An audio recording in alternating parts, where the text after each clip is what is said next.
Okay. Again, good afternoon, everybody. Welcome to Senior Marketing Specialist Presents Ask Me Anything. Industry leaders answering your questions. So again, any questions, comments, concerns, sets of promises, please put them in that questionnaire box. Before I turn this crew loose and before we start addressing your questions, which again, to those of you who submitted your questions ahead of time, thank you so much. I want to go ahead and introduce you to our industry leaders. They may look different on your screen, so I'm going to go by what order they are in the PowerPoint, making sure everybody can see that. So first of all, and I do that as my computer freezes. Awesome. Let's go first. I want to introduce one of my best friends in the industry, Mr. Matt Carson. Matt Carson joined Senior Marketing Specialist back in 2013 as an intern on the sales team. He's worked his way through the ranks and is now serving as our Vice President of Sales here at Senior Marketing Specialist. Matt has hired, trained, and mentored dozens. I almost want to say hundreds, but maybe we aren't quite to the hundreds of SMS employees, as well as occasionally having to let some of them go when they don't quite meet our standards.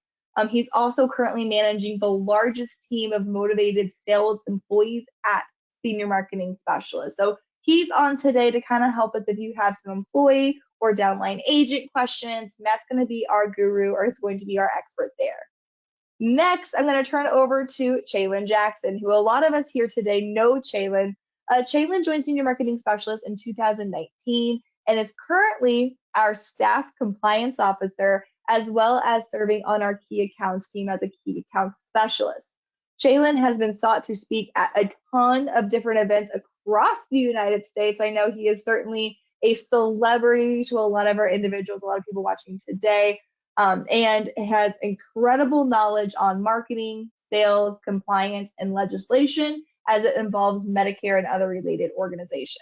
He's also incredibly active in NABIP. So Chaylin today obviously is here to talk about some compliance, but also just the general what's going on in the world of Medicare. There's not somebody who I know better than Chaylin who can understand, read gobbledygook of legal legislation and be able to tell you exactly how that affects you, the agent.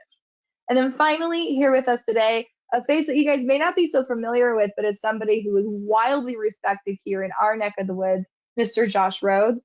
Josh serves as the Executive Sales Director for Senior Benefit Services, which is a sister company, an agency to Senior Marketing Specialists. Senior Benefit Services is typically where we try to test a lot of our ideas, and they tell us exactly what's going out there in the field to make sure we're giving the best, most up-to-date information to our agents. He is responsible as the executive sales director. He's actually taken on the responsibility of training the new agents that this agency brings into the industry. And in a world where we see less than a 10% success rate of new agents, their agency is currently receiving a 60% success rate of their new agents, which is wildly unheard of. So not only is he seeing clients, talking to clients, still, again, with clients every single day, but he's also helping bringing up the next generation of agents to make sure they see the same success that he has, as he's been selling insurance since 2014. The last introduction, because this is taking a very long time, is going to be my personal introduction. If you don't know who I am, my name is Olivia Richardson. I am our Vice President of Corporate Alliances here at Senior Marketing Specialist. Joined Senior Marketing Specialist back in 2013 as an intern, have worked myself up to that Vice President of Corporate Alliance and standing. What takes up my time, it's typically because of that corporate alliance. I work very closely with integrity to make sure we're constantly bringing on the best tools, best resources for our agents. A little bit of background about me. I actually started our training and education department here at Senior Marketing Specialist with the university that we have now. And I started the longest standing web series that started back in 2015. We had an episode today at 10 a.m. on YouTube called Medicare Cafe. So I've been doing this in this capacity for a very long time as well. Again, before I get started, that is my phone number there at the bottom of the screen. Feel free, you can text me your questions. For those of you who did submit your questions ahead of time, I appreciate it. I'm going to go ahead and start digging into those now, but feel free, put your questions in the questionnaire box or text them to me at any time. I will make sure we try to get to them as long as time allows. One of the first questions, I bet everybody here can guess what everybody is dying to know. and it was relating to the PDP market and what the heck is going on with the PDP. So the first question I have that I'm getting asked right now is, I have a lot of clients that are on non-commissioned plan this year. Is it worth it to rewrite some of those, or is it worth it to rewrite those clients for the comp? Or can I advise them to not join a non-commissioned plan? And so, Matt, if you don't mind, I'd like to start with you in answering that. I know you've kind of helped coach our sales team on how to answer this question. So I'd love to hear from you just to start out. What's going on with that? Yeah, so a couple quick thoughts on that. The first one I would say is, I don't think anybody was probably ever writing PDP plans to get rich in the first place. So I would say, keep in mind what you were accomplishing with PDP. That was not a plan that you entered because it was designed to get you rich. It's the best lead find that you can have. It's probably the best way you can really save clients real deal dollars month to month. So keep in mind the reason for doing them in the first place. And again, I think this question was more of steering, or not steering, but choosing plans, commissioned or non-commissioned, more so than doing it or not doing it. What I would say is, you can absolutely disclose that information to your clients.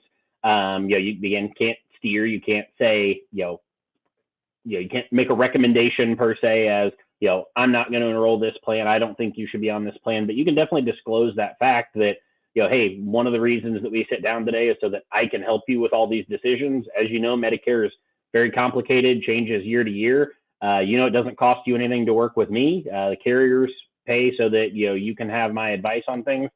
I'm here to let you know, though, that this particular carrier has chosen not to do that. So for that reason, I'm not able to assist you with the enrollment with this carrier. I'm not able to service you with this like I am with our others. So if this plan still ends up being the best option, I'm more than happy to tell you that, and not going to hide any information from you. But I do want to make sure you understand, I can't give you the same level of service with carrier A as I can with carrier B. To me, that's exactly how I would present it to clients.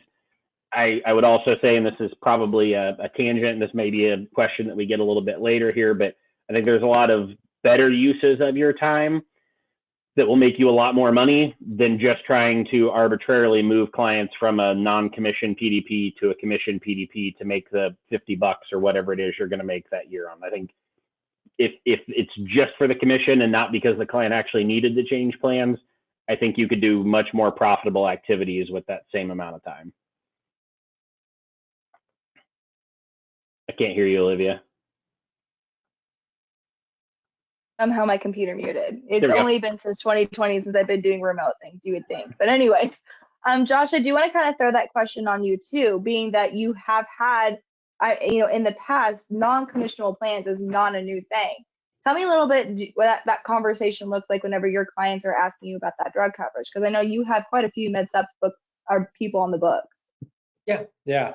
So I probably manage somewhere 45 to 50% of my total book is MedSup, right? So very balanced book.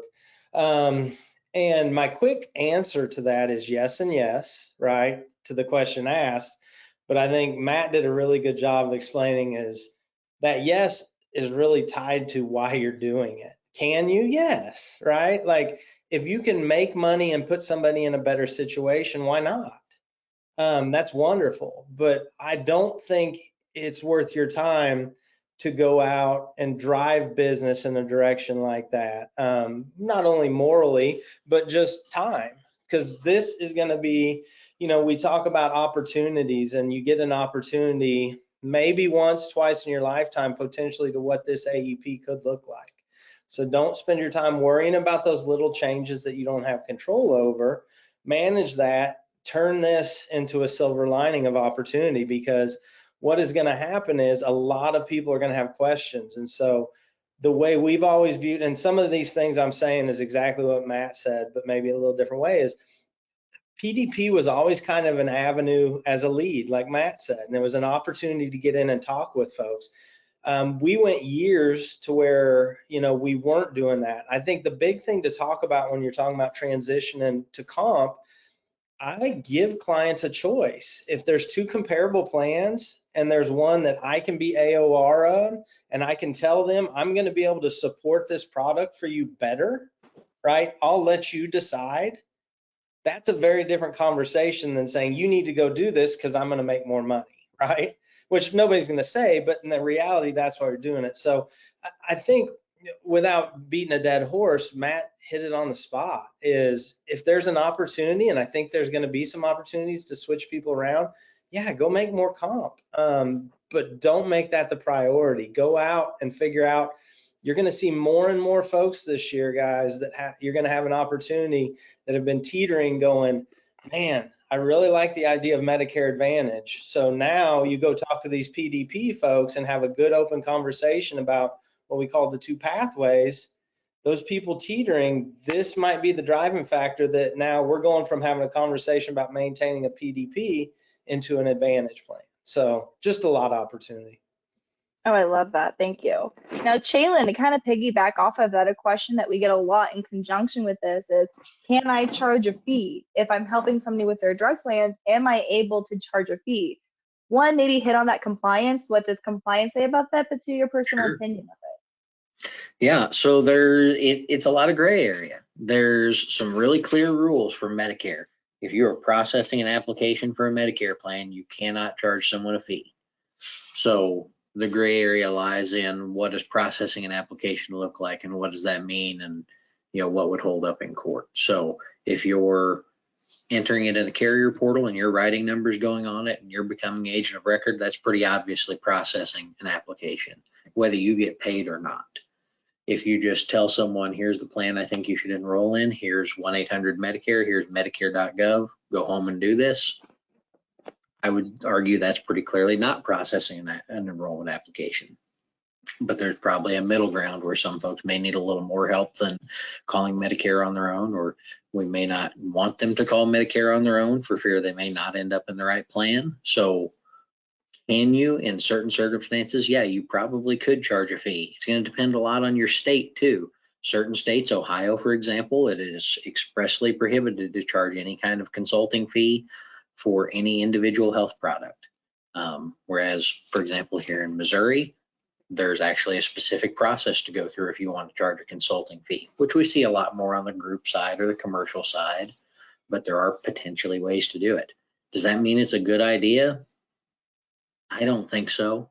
I think it's really hard to explain to people why some folks pay a fee to work with you and some folks don't. I think in some states that may cause an issue in and of itself if you're charging that fee to some people and not others.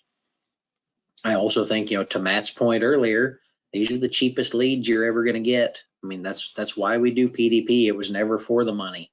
10 years ago, PDP comp was $25 on renewal and everyone was still doing them. So it's really all about taking care of those clients and bringing them in-house. The P&C world, they always say, you get in by writing someone's house, you go in through the biggest door, through the garage.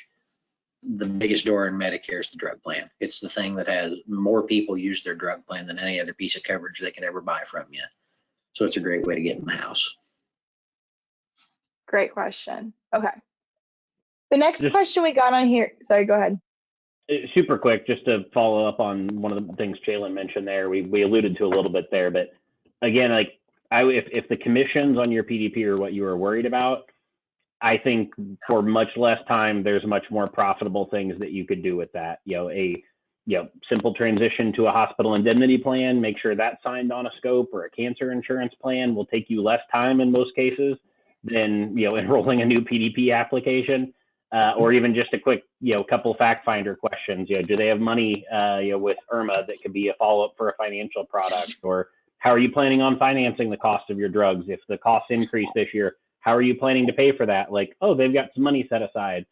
Little things like that. I think you could see dramatically higher returns if the financial side is what you're worried about, with less client disruption and better client service.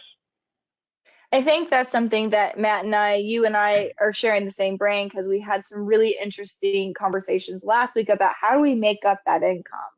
Is it worth chasing Part D commissions? Because it's very possible that the plan that everybody's afraid of, WellCare, is still going to be the lowest cost and it's still going to have a similar formula. It's possible. We don't know yet. So do you move a bunch of people, or do you just accept you're not going to get paid on that plan? we heard a really interesting statistic that for every 40 Medicare clients you have, on average, you're sitting on about $35,000 of commissions and annuity, saying that out of 40 Medicare Advantage or Medicare clients, 10 of them make sense to have an annuity. If you're already a client with them, they're likely to sell 4 to 5 of those. So just something, again, I know today we're not talking about that per se, but that is a question on everybody's mind as what am I doing to overcome that cost? Yeah, Josh. So the conversation had today, we had an agent that everybody knows we're talking, and it's not just this, but WellCare in particular, I think, and discussing this idea that I brought up earlier of that transition. Of course, if we transition people, we're doing it for the right reasons. It's because they want the need. That goes without saying. But for those 100 WellCares that they will not get paid on for the future, the numbers that he put together was, I need to go sell 6 Medicare Advantage. Yeah. To replace, right? That's it. So there's a good chance that of those 100, there were already probably 20% that are considering that transition, right? So those 6 could call it even. And that's the mentality. And I think, Matt, it goes even further is, most of these folks that people are sitting down with have not had anybody really delve deep into their full needs assessment. And taking just a little bit of time, there are a million different ways to go replace that money. And, here's the other thing is, we got to be careful about, we don't know what the future is going to look like. These commissions have come and go, maybe we have a year without that. And then all of a sudden WellCare says, if you keep it, we get a commission again. Now, am I planning on that? No. But it's a fickle kind of side of things, and don't get too caught up in this being a bad thing, because it will bring more opportunity than it does harm. Totally. I'm getting some Or really, worse, really you move great them. questions. Oh. Go ahead, Matt. No, go ahead. I thought we move, I would say, or worse, you spend all that time spitefully moving everyone away from carrier A, and then next year carrier B decides to do the same thing with those commissions. Like, you're going to move them all over again next year and now spend 2 AEPs just moving clients without growing. Yeah. Well, and you want to make sure we're not perpetuating this idea of, what CMS got involved in the first place with all this, which is steering, right? So if you're moving people from a plan that still fits their needs, still fits where they need to be, but you're moving them to a different plan because of a commission that's not necessarily a point in the direction of an agent that we're not steering, carriers aren't steering, et cetera, et cetera. So I can't agree more. But speaking of timing, like we all know time is going to be of the essence of AEP. Josh, I want to ask you a question about your experience with selling hospital indemnity. Somebody asked, how do I even bring up hospital indemnity during an appointment? It takes way too long, and do clients even want that? Do you mind kind of addressing, because you actually did a video for us showing how you add no time and sell a hospital indemnity plan. So I think you're the person who wanted to answer this question. Do clients want it? I'll answer that one first. They do. Do they know they want it right off the bat? No, right? That's why we call it a client needs assessment, and we talk about risk. So they do. Now, does every client want it? No. But our job is to offer opportunity to resolve issue. And if you don't offer all opportunity, you're limiting yourself on the potential to resolve people's issues. And so there are plenty of folks out there that want it. So that is not a concern. As far as bringing it up, one of the biggest frustrations I have, and I run a pretty large book, is these people that talk about the time limits of AEP. Now, the reality there is, right? But that can be managed preparatorily, where an average new client of mine, I'm going to have about 2 hours, right? I cut those down to about an hour for a new client, but I spend 9 months of the year telling my clients and prepping them that there's 9 months of the year that I have unlimited time for you. There's 3 months, 2.5 months, to where I'm still going to give you all the help you need. I just can't have all the banter and fun, right? And so the time issue, what I've also found is a lot of these people that talk about time, they talk about it because the psychology of AEP, they've done right. the marketing to our clients is that hurry, hurry, hurry, rush, rush, rush. You got to make a decision now. And too many of our agents get in that mentality, because the reality is most of those agents that I talk through, they will kill themselves in October, maybe a week or two in November, and all of a sudden things kind of slow down, right? If you're doing this right, you distribute it evenly and you're working all the way through December 7th. So I think finding time is not the big issue. It's how do I introduce it? So if it's a current client, they should pretty much understand their Medicare Advantage. And I go through that whole list of benefits on Medicare Advantage, and I talk about opportunity as I go through their hospital, right? This one has 6 days in the hospital at $295 per day. Do me a favor, when we get done going through all this, if that's something you don't really want to have to pay out of pocket, remind me and we'll talk about that, right? And so then I go through that whole thing, and afterwards, hopefully they ask that question. If not, I bring, hey, do you remember those 1 or 2 things I talked about through this that you don't necessarily have to pay? Is that something you're interested in hearing? You know, and of course, we've had a scope signed for that, hopefully, and all those things in order. But that is kind of the verbiage. And so I go through that whole assessment of what this plan offers. And I go, look, there's opportunities to take this one off your plate, take this one off your plate, and then introduce that idea in more detail. Is that what you were asking? That's perfect. I got a question that came in off of that, just kind of like I'm gonna use the term rebuttal, but it's not quite that. I say, I'm guessing since MAPDs are taking some benefits away, plus bringing up some premium where it may not have been for a hospital indemnity plan, they may find even more reasons to say no to a hospital indemnity plan. But my 2 cents is actually the reverse. This year is really showing that Medicare Advantage plans are not as stable as they have been. And in an area where you're seeing premium go up or benefits go down, there is something to be said about having a safety net to, if I pay this premium, I'm going to get these benefits. As long as I keep paying this premium, they can't take this away from me. Jalen, I see you nodding your head quite a bit. What do you think about that?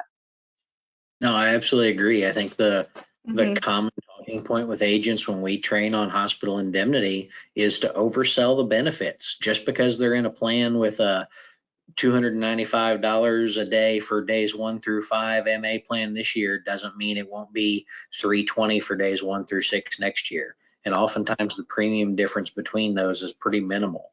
So I don't think you're doing anyone a disservice by overselling that daily benefit by as much as 10% just to accommodate that long-term creep of benefit costs. As the Part A deductible keeps going up, those MA inpatient day copays tend to mimic that pretty closely.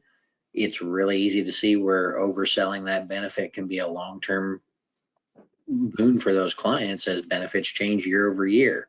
And I think, as we've seen some sneak peeks and started to get more info from carriers, the idea of carriers adding premium to a plan that was previously $0 just isn't happening as much as we thought it might early on. So I don't think that's adding any more stress or rebuttal. If anything, it's probably time to dig into some of those riders that maybe you haven't looked at before on those hospital indemnity plans to make sure you're accommodating the full needs of that client. So Chalon, while I have you and you have the floor, there was a question here that I know you've talked about how to shorten or even eliminate an appointment for somebody during AEP. So somebody says, I'm being told to not meet with my existing clients to save time, but I don't even understand how that's possible. Can you kind of go into what it looks like to, if not shorten, but to eliminate, if that's even possible for somebody who is an existing client? Sure. So I think a lot of it depends on the strategy you want to take, particularly around PDP. But if you're comfortable continuing to handle those PDPs regardless of commission, I think it becomes a really easy proposition. But for years and years, we've had on our AEP toolkit, we used to call them the go no-go letters. We had agents that would print them off on red and green paper, and if benefits were relatively stable and after a review looked like there wasn't any need to really review your plan unless you had major life changes, clients got a green good to go letter. And then if there was something they needed to look at, major benefit changes or something like that, they got a red, hey, stop, let's take a look. I think a more modern version of that through any of the great electronic tools. And Olivia, I'm sure you can speak to Medicare Center and how that fits into this picture. But just communication. It's like Josh said earlier, 9 months of the year, we can talk about the grandkids and your cats and dogs and anything else you want to talk about. But Q4 is go time, and there's a lot of people that need help. We don't have an hour to sit down with someone and talk over every possible intricacy, especially for folks that at the end of the day may not even need to make a plan change. We know the numbers. We've been talking about them for the last 6 months of how many people you can actually meet during AEP. And it doesn't bode well for folks with a large book of business. You've got to find ways to make those clients feel seen, feel heard, feel taken care of without ever setting foot in your office. Yeah. To talk to the Medicare, oh, go ahead, Josh. I think one of the biggest false assumptions we agents make is that everybody wants to meet with us.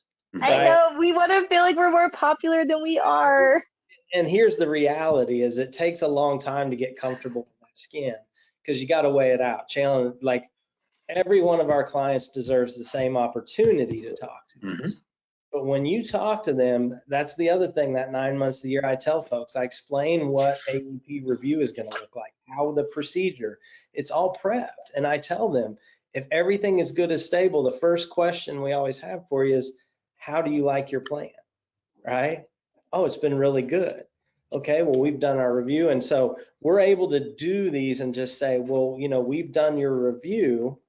And to us, it's very stable. Here are the 6 changes. 4 of these are positive, 2 of these are negative. And I don't see a reason, particularly at this point, that I am going to suggest a change. Are you comfortable, right? And you highlight that. Now, what's really great is if you use that in combination with what Chandler just said is we're learning more and more that text messaging is probably most of my clients' preferred interaction. Email too, right? And so when you combine all those things together, you can get very efficient by weeding out the folks that go, it's amazing how many of them that just thought they had to see me, right? Get past that idea, give them the opportunity. And a lot of them are like, well, if nothing's really changing, well, there's a couple changes, but I still think this is an appropriate plan for you. Ta-da, all of a sudden, it's not as grand and as big of a deal. Now, we're all going to have years where a book flips, right? There's going to be a huge change in your area where there's some necessity.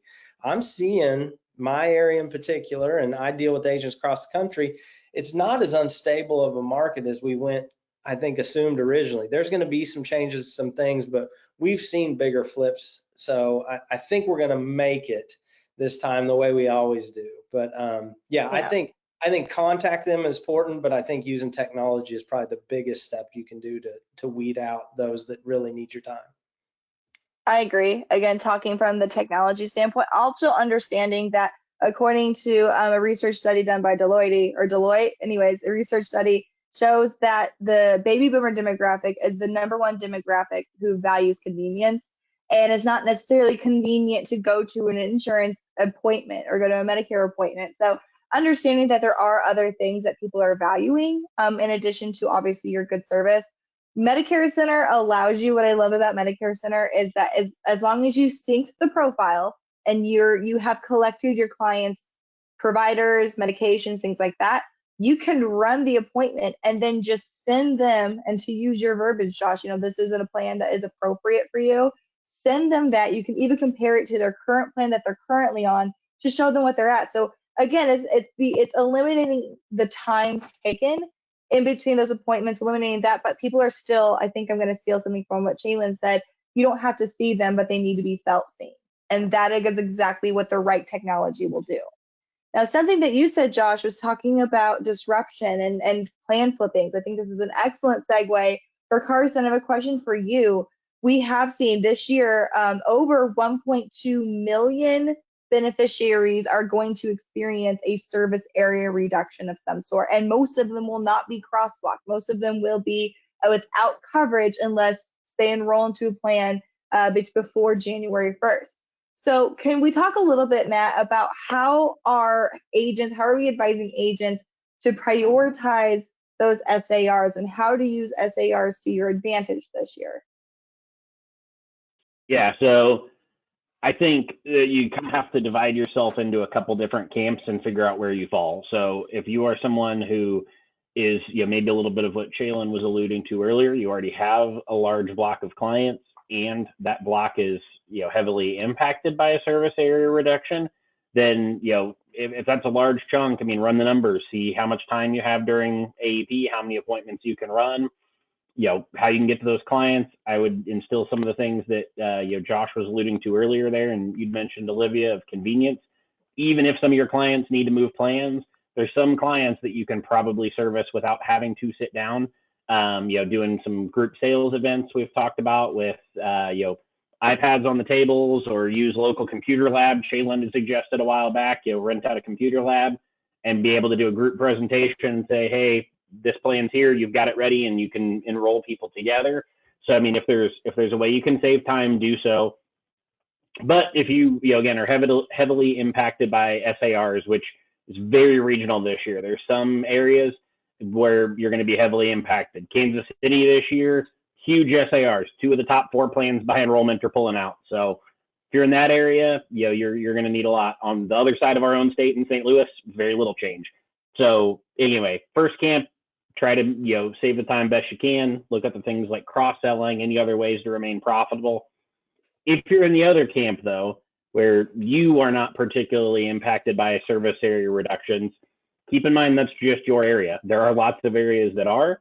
And if you're someone who has the ability and appetite for growth this year, and you're not seeing a tremendous amount of disruption within your current client base, then there is a ton of opportunity to grow this year, and you can absolutely be getting a lot of clients from those service area disruptions.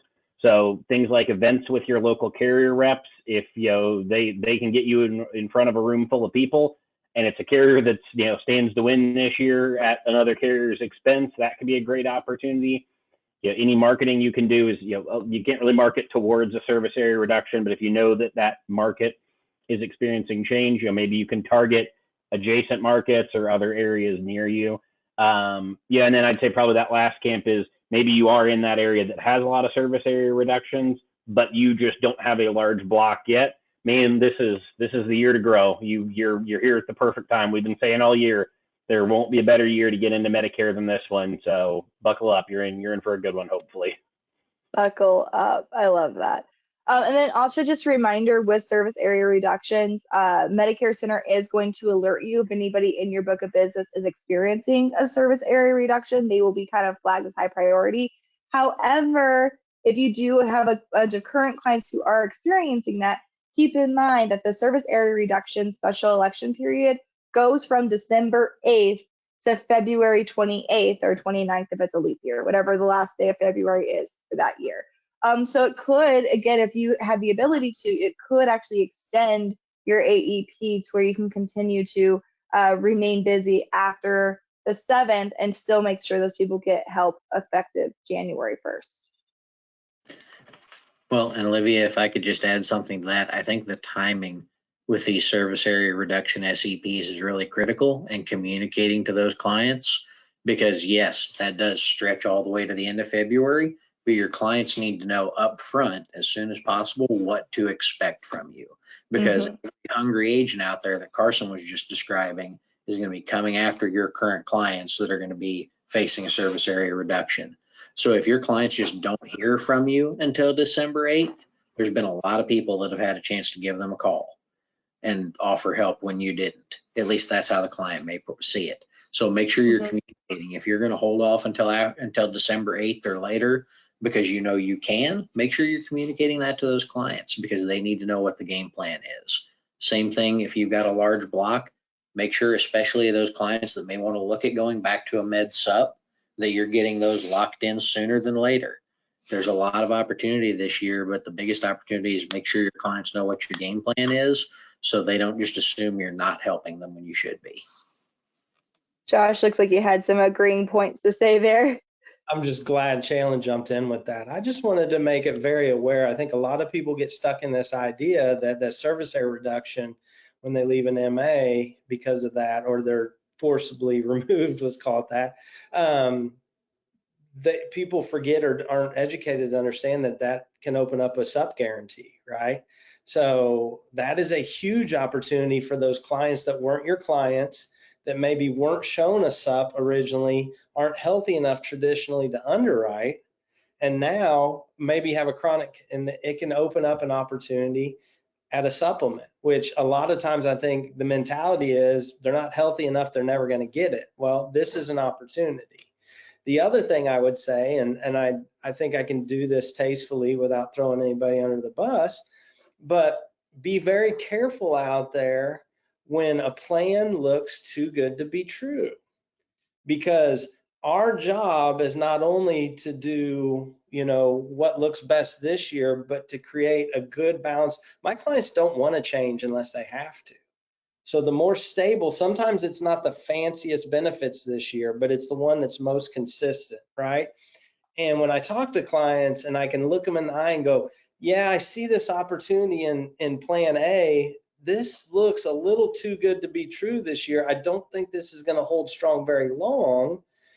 I can have a conversation about the stability versus that, and then I don't get caught in a situation where I'm trying to fix a lot of issues, right? More about that maintenance. So just a couple of things, when it looks too good to be true, this is just life in general. Generally it is, right? So yeah, hopefully that came across without being too blunt. No, we're not pointing fingers at anybody who's giving away, no, I'll stop there. Anyways, I had another question I want to answer really quick. Mary was asking if we can give them a list of carriers who are doing true SARs who are servicing the exit or exiting the area. Mary, I know exactly where you're at. You've been working with us for forever, so we absolutely can give you a list of your area, but for everybody else, call us. We do have technology that lets us know exactly what plans are exiting, where they're exiting from, and what qualifies for guarantee issue. Just keep in mind that MACRA does apply because it is guarantee issue, not open enrollment. So if somebody was eligible for Medicare prior to 2020, they have plans A, B, C, F, K, and L. If they're eligible after 2020, it's A, B, D, G, K, and L. So just keeping in mind that F versus G for guarantee issue does apply here. It is guarantee issue. Yeah, most of my clients are on a steady Eddie plan. Perfect. Thank you, Mary. Another question I had that I kind of want to make sure we hit on was talking about the events. As senior marketing specialists, we've been really, really preaching do events, ANOC meetings, sales meetings, educational meetings. A question that we had that came in said that I had a carrier rep tell me that educational events are a complete waste of time. What are we thinking about that? Understand exactly why that would think so, understanding that the difference between an educational event versus a sales event, these are considered CMS events. Compliance does have a say in what you're doing. Educational events mean that they do not have to be registered, but they still comply with CMS. You cannot, why would they say don't do an educational event? Well, you cannot set follow-up appointments. You cannot take scope of appointments. You cannot take an application. You can't talk carriers. You can't talk plans, period. So it's understandable why a carrier rep would say don't do those. It's a waste of time. It would be if I was a carrier rep. Compared to a sales event, in which case you can actually take an application. You can make follow-up appointments. You can collect scope appointments. There's so much more ability for a call to action for a sales appointment than there is for an educational appointment. And we know warm and fuzzies of educating people don't pay the bills. We don't charge a fee for educating. The only way we make money is by taking applications. So I can for sure understand that thought process. I would say is what you're trying to understand is what is the goal and what are you trying to accomplish? A lot of people actually drive towards educational events for a couple reasons. Number one, you can advertise it as educational. That seems like a duh moment, but you can't invite people to a registered sales event and say, come learn about Medicare, come learn a Medicare 101 here. You have to advertise that you're going to be talking about a carrier and going to be talking about plan benefits. You have to advertise that it's in fact a sales event. When I say that, what that oftentimes means, especially when you're doing these events for networking partners or libraries or organizations that may not know you as well, when you can tell them, hey, this is an educational event, I'm not even allowed to sell at this event, it's much more likely that they're going to open your doors, invite people in, build that relationship with them, because it takes off that pressure, particularly with that networking partner. So there is a lot, I would say educational events are going to be much more long-term success, you're building your credibility, you're not having to get a carrier involved, you're able to show yourself as the expert, which is very significant. Sales events are great for quick turnaround things like ANOC meetings, like meetings during AEP, like partnering with a carrier if there's a particular carrier in that area that tends to win out over most. One is not better than the other, they're just going to accomplish different things. Do I have any thoughts from the panel about that? Go ahead, Josh. Yeah, no, I think you did really well, but I would say we as a group have seen just huge successes in educational events. Like I would never tell somebody not to do a sales event, right? But it was kind of like you said, is if I've got a carrier that's saying, look, we're going to help fund this, or we're going to help your marketing and this, but one of the things I take a lot of pride in is being an educator and a broker, right? That I have all these options for you. I'm not going to push a product, right? Because the reality is there is no perfect product out there where everybody at a sales event should have that plan. It just doesn't exist. Mm-hmm. So the reality is these educational events, that's how I treat my clients anyway, is the first hour and a half to 2 hours is an educational event. I'm not talking product. I'm making sure they understand the core. And so it's kind of what we call Medicare. It's understand the core. And then after that, you can come to me for some very specifics. And that's how that educational, it's really what I would call is earning trust, right? And I think you said it best in looking at this as a long-term investment versus the instantaneous resolve. And so I think if you plan on being in this industry for a long time and understand how this industry is so special and dynamic, is that residual income, right? That potential there is huge. And so you build that trust. Are your educational events your first 3 months going to be as successful as they are 2 and 3 years down the road? Probably not. But I can tell you that snowball takes effect. And if you're going to those same libraries and going to these same, that word of mouth, there is not a billboard on earth worth as much as the word of mouth you create and trust. So I think that opportunity. So once again, that is not me saying not to do sales event. I think they're wonderful. But the reality is I think educational is simpler. And I think it in the long run has as good of a return if you figure out how to do it. Perfect. Couple more questions, and I know we're running out of time, but Matt, a question just came in. I hired a new administrative person to help me answer the phones and take appointments, but I feel like they're too scared to get on the phone and call consumers for me or prospect for me. What should I do? So Carson, I know this is where you kind of got your start, was leading a recruiting team, which is purely calling people, trying to get them to agree something. How do you handle that? Boy, that's a nuanced question without having more information because it's so oversimplified there. I mean, I guess the first thing I would say is, get people, whatever it is that they're going to be doing, whether it's getting in front of clients or calling clients or whatever it is, like have them exposed to that as soon as possible in their job. Like we have people on the phones before the end of their first week when they're working for us. If they're going to be in client appointments or things like that, I would want them seeing a client appointment probably by that first week. I'd say just getting people exposed as soon as possible so that they can't build up that reluctance to whatever the fear of their day is crucial.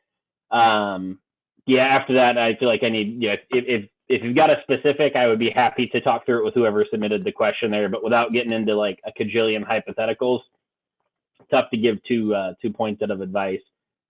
Josh, I would be very curious to hear your thoughts on this, though, because I know you've got lots of experience dealing with licensed admins. May or may not. So I'm pretty blunt. If I'm hiring somebody to interact with clients and they can't get on a phone, I probably need to go get another assistant. I hate to be that blunt, but inability and discomfort are two things.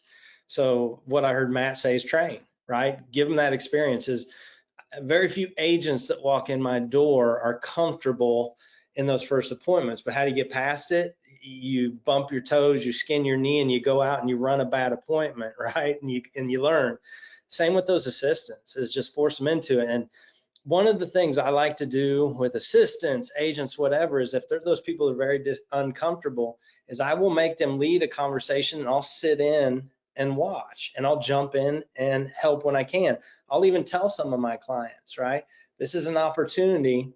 I've got an assistant, so you interact. I'm going to let them run that, and if I need to jump in and talk, and I've got clients that understand as I'm educating that I'm going to stop and go, okay, this is where you could say this, and they understand that, right? Mm-hmm. Honesty is going to get you very far in life, and I'm not telling that to somebody that doesn't understand that, but there's a certain point is if they're not great at it, they can get better, right? If they're unwilling, go find somebody else. I think that's huge. I think that's so big. Shaylin, I know we've had a lot of conversations about this as well. You work with a ton of agents that have hired admin. What are your thoughts of agents who hire admin versus agents who hire downline? And should they have different expectations of that? Yeah, I think a lot of it depends on how they're trying to grow their business. Most agents, in my opinion, are way better off having their first hire be an admin, because what they need to do when they hit that 500 to 700 clients and they just can't keep up with things is they need to offload things that don't make them money so they can get back to meeting with clients, which is something that does make them money. I think 500 clients is a great starting point for a book of business and a great place to hire on an admin person. I don't know, for a lot of agents, it's probably not enough experience to train someone else how to build their own book of 500 clients. Not always, but I think a lot of folks really need that back office support, because if your first hire is an agent and you're already feeling overwhelmed with your own clients, now all you've done is become the admin person for that downline you're trying to hire and train and feed and help them with their support issues and questions and run commissions and pay them and all of those things. So I think for a lot of people, an admin is the correct first hire. It also lets you ease into it a little more. You know, I don't always recommend it, but it is possible to hire a part-time admin. Really hard to hire a part-time agent and have that be successful in any capacity. So I think it also allows you to kind of step into that a little slower. But that being said, make sure there are really clear expectations with that hire. You can't hire someone with a job posting that says 20 hours a week and expect them to ramp up to 50 hours a week during annual enrollment just because that's what you do. That's a sure recipe to end up without an admin altogether. Mm-hmm. So setting those clear expectations, having a good training system, Josh and Carson both talked about that call reluctance. People are reluctant for one of two reasons. They either don't understand what they're supposed to be doing or they're just not willing to do it. Really good expectations can clean a lot of that up early. The last thing I'd add to that, great points, everybody. The last thing I'd add to that is making sure you understand the kind of personalities that tend to gravitate towards each job.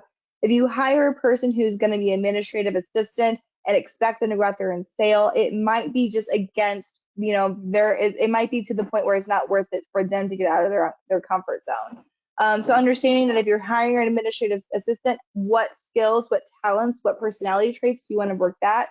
Versus if you're having somebody help you to manage your book of business, help you sell, help you cross-sell, it might be a different set of skills that you're looking for in that case, and making sure you're really clear about both. I have time for maybe one more question. We did get a text that came in with saying, I'm really new, and being new, I had the majority of my writing numbers coming in. Basically, summarizing this question is asking about certification. Asking about, does every carrier require their own certifications? What is the difference in the NAHIP? The NABIP and the AHIP, and how should they proceed to make sure they're ready to go and ready to sell by AEP? Shaylin, I know compliance runs along that, but you're helping people all day understand what is the certifications that they're working with. Do you mind kind of hitting on, is it required for all carriers? What is the AHIP? How does that translate into sales as AEP? Sure. So CMS requires one pretty simple thing. They require everyone to go through a basic level of certification for compliance, fraud, waste, and abuse.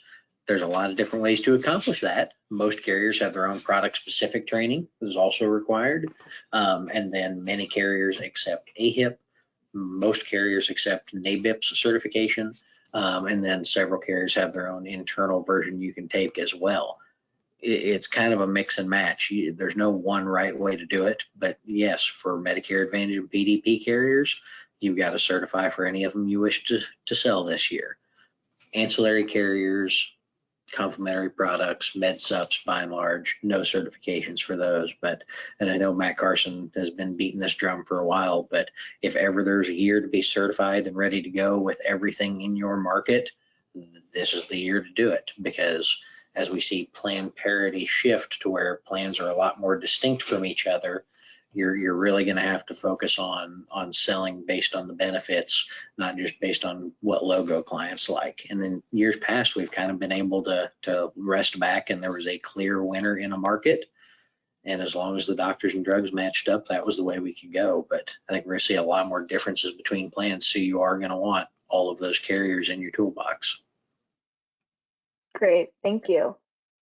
One more question is going to be a little bit more of a technical question. I would love to hear from all of you guys kind of how you would address this.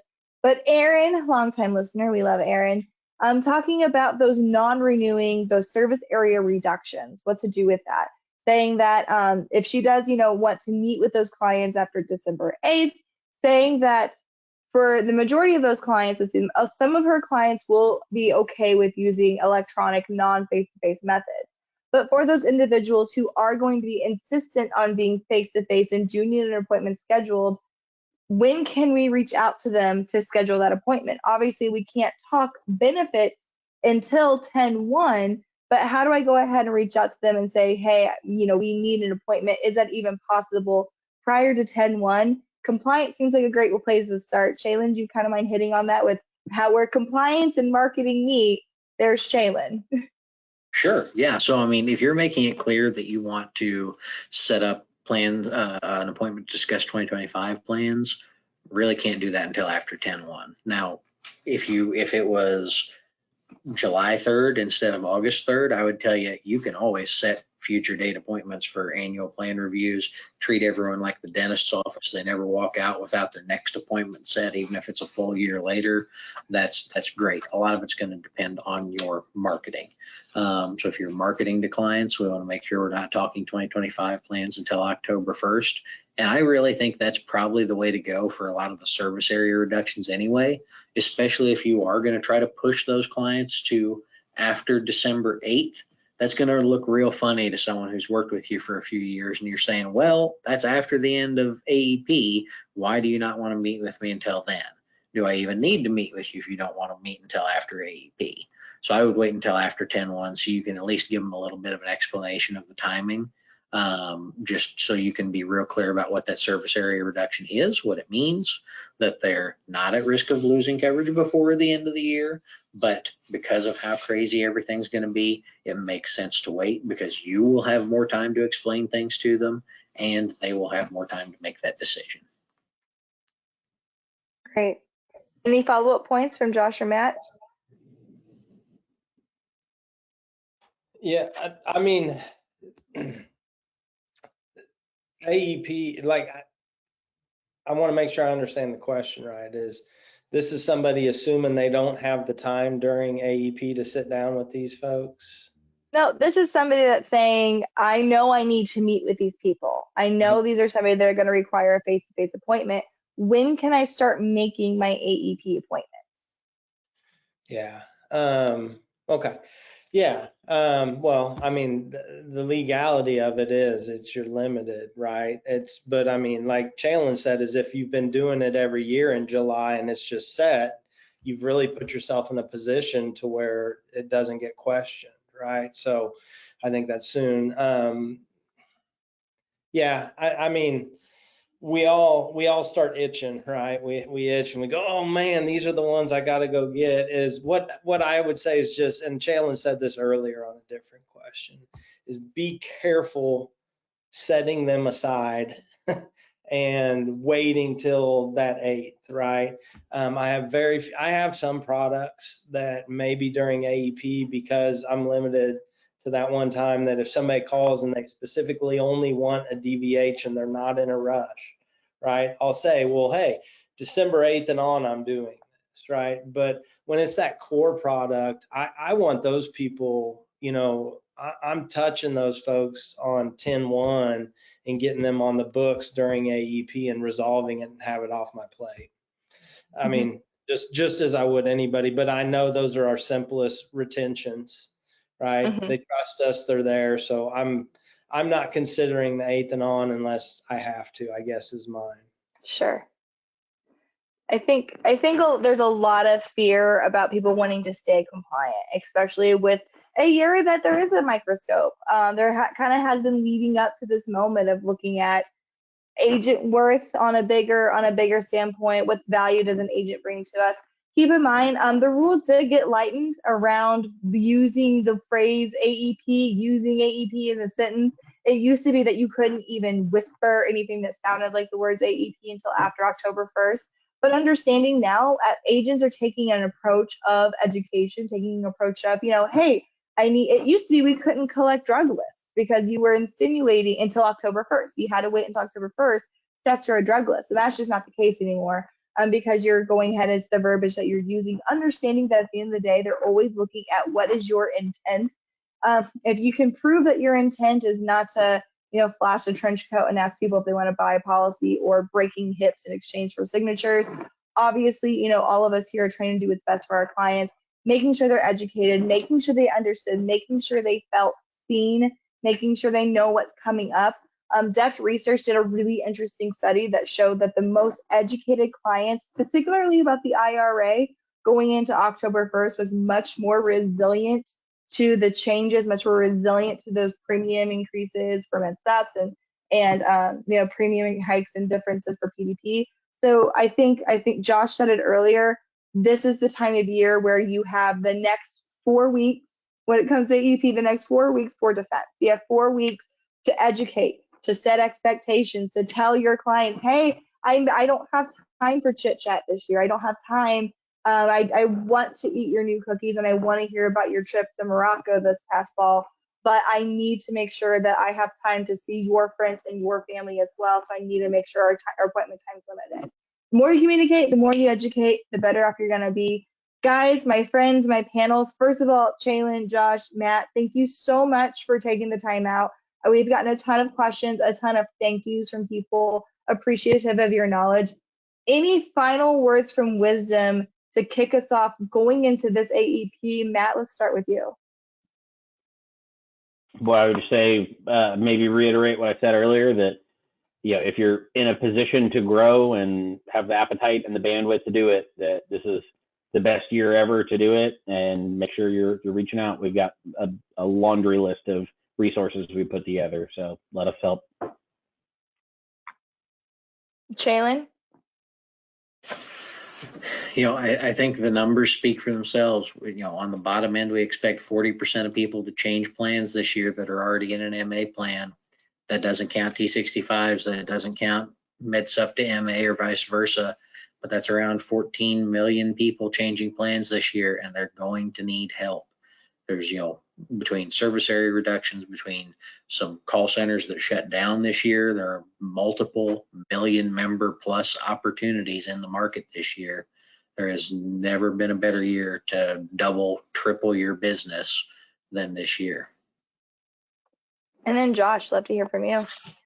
Yeah, I love that you brought up the term IRA, like Inflation Reduction Act right there. Mm-hmm. If you throw those words out, you're going to draw interest. How much do you know about what's changing due to this in 2025? People don't. They don't understand. They know just enough. So using that as a key term to draw interest is going to be big, and it's going to keep you to where you're not talking product, you're not doing things. This is something that's been put out to the public. They know.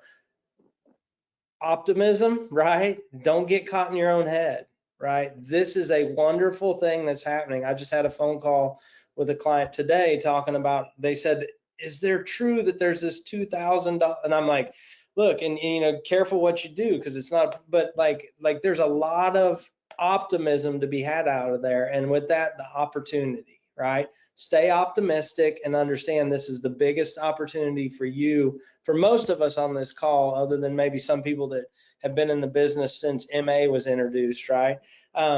Biggest opportunity to grow your book and go out. And here's the beauty in what we do, guys. We're in sales, but we're in a help industry. There's not very many people that can say that, is I get to make the money in sales, but I get to help people. You're going to have the biggest opportunity in your life to help and make the biggest change to more people's lives this year than you've ever had.